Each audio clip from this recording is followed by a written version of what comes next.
Welcome to Comfort Habit number 2. These are my final 2 videos for tonight. This video is definitely not for children. It will contain adult content of a racial matter. Alright, so there's a lot of protests going on over the death of the black guy who couldn't breathe, with the officer who had his knee in the guy's neck. And, it's unfortunate and uncalled for at the same time. I'm trying to find the guy's name. Crap, why I can't find the name. It might give it to me now. This is not it. But there's a lot of articles on Top Buzz about police brutality towards people of color, specifically black people. I've watched 6 videos today about this kind of thing. And then there was a post here where some guys, they beat up a Donald Trump supporter where he had a Donald Trump car or something. And he got beat up by a mob or something. I didn't get to read the whole article, but he got into deep stuff, and I want to address that. And this may be a 2-parter. It may be a 3-parter. It's also midnight, but I want to address that because I've been reading on and on and on. And I will say this.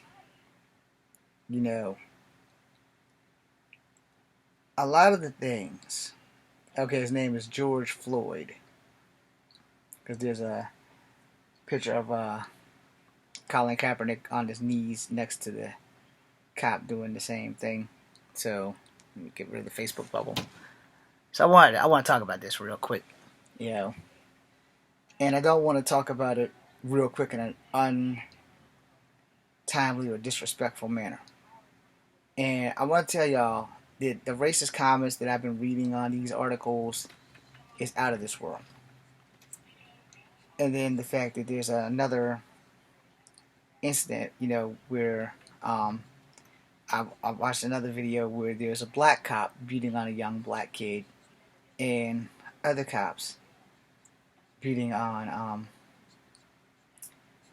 other people of color. So first and foremost, this is completely unacceptable for anybody with a badge to put any civilian in a chokehold, a rear neck and choke, any kind of omega use of force restraint. Alright? And I say that because of the simple fact that as a veteran, as a person in the military, as a person who has been doing martial arts since he was 7 years old, I know what is necessary to immobilize a person. And I say that lightly, immobilize, because immobilize is a lot more better word than eliminate or destroy or hurt someone really, really badly because they have basically got full guard. Alright? And the thing about that, in a lot of these situations, in this one specifically, they got the guy on the ground, and then they put his knee on his back. My brother in arms and Sifu and I, we made a movie a few years back, about 10 years ago, and it got stolen. And there's a scene in there where he's playing the spirit of the forest, and I put my knee in his neck. The reason why I did that, because as a martial artist, I have been given certain train abilities. I also, before I joined the Army, was trained by a Green Beret. When I was working at Kegler's, I was trained by a Green Beret. All of my uncles have been in the military. They have all taught me a thing or two about how to survive a fight, how to completely immobilize somebody, and how to just straight stop someone from hurting you. Pain and compliance is something that they do teach you in the military, but it's also something that they do teach you in law enforcement. The problem is they don't teach you how to not use it versus how to use it, when to not use it versus how to use it and when to use it. A lot of people who are taught this stuff forget that humans tend to be a little high strung. We tend to not be aware when we're angry. We tend to not gain control of ourselves when adrenaline is flowing. And if you have never had an adrenaline rush in a fight, then you have no idea where I'm at. But for the most part, damn it, if you have had an adrenaline rush in a fight, then you've been in a couple, you know. And combat stress, you've been through some stuff, you know. For the most part, make sure I throw that to the birds before I go to bed. For the most part, as a martial artist myself, there is nothing that I can't touch that I can't use against you. Alright? There's nothing I can't touch to hurt you. Maybe this, but anything else in this room, if I can get my hands on it, it's a weapon.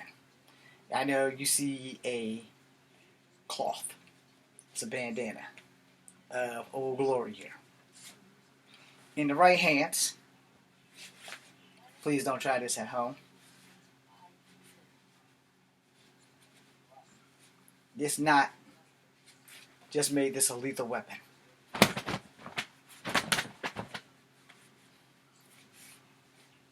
Now I have two. Now, there's no room for flair, but you snap the thing out. You pop somebody in the eye, they're gonna freaking know it. Alright? You pop somebody in the throat, it's gonna sting a little bit, they're gonna freaking know it.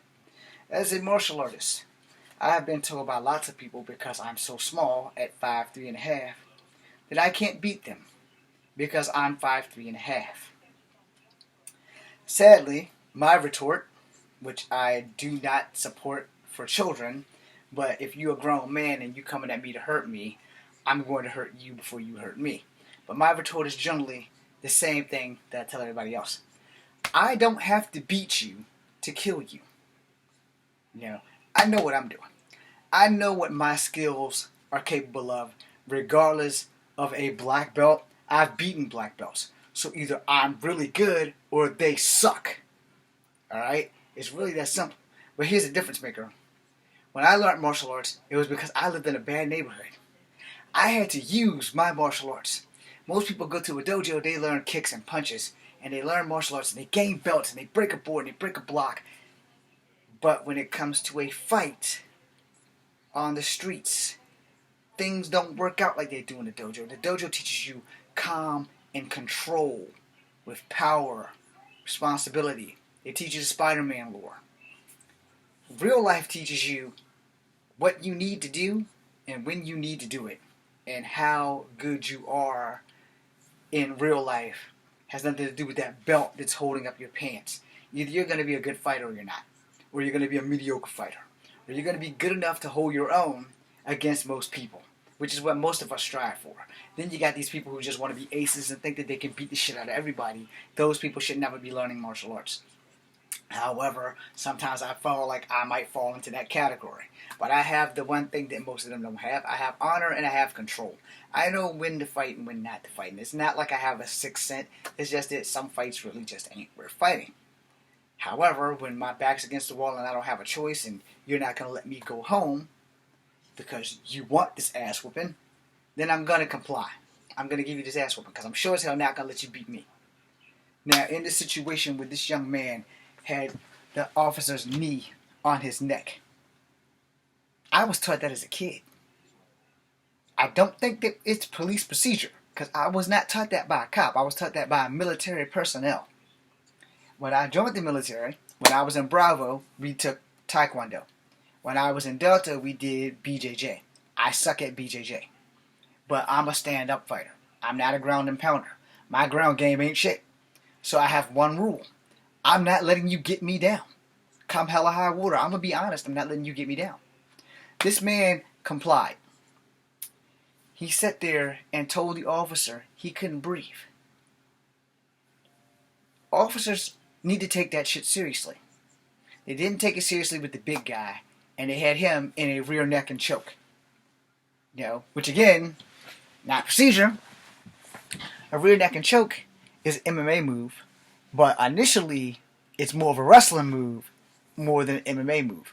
MMA makes it look a little bit better, but a wrestling move is your rear neck and choke. Now, same thing with the Cobra Clutch. I have used these on people bigger than me by putting my knee in their spine and choking the shit out of them. It is not something that I recommend you do to anyone, because the wrong amount of pressure, it's over. If a person cannot breathe, they cannot hurt you. Understand that. That is my policy in life, because the bigger you are, the harder you're going to hit me. So I have to stop you from breathing. No offense to anyone I just offended with that, but that is a fact. The bigger a person is, the harder they hit. So I'm going to make sure two things happen. One, I'm not going to let you hit me. You may get one in, but I'm not going to let you hit me. And two, the most important thing, size does not matter. Your skill level does. And if I can get past all your defenses and stop you from breathing, I win. I tell you guys a story many years ago, way back when I was a teenager, and I got to fighting with a guy bigger than me, and I knew he had asthma. I knew what his weakness was. He was way bigger than me, and he had asthma. Asthma is a respiratory disease. If you can induce an asthma attack in a person who is an asthmatic, you are going to win the fight. Simple as that. Not bragging, just putting out a point there. Know thy enemy and know thyself, and you shall never know defeat. Period. The fact of the matter is that this man complied, and an officer's neglection of hearing this guy, I can't breathe. I'm going to make a second video about I can't breathe and why officers don't pay that shit no mind. And it is not going to be a pleasant video, so I want to let you guys know that this might be a 3-part video. I want to keep it short so you guys can watch them. Thanks for watching.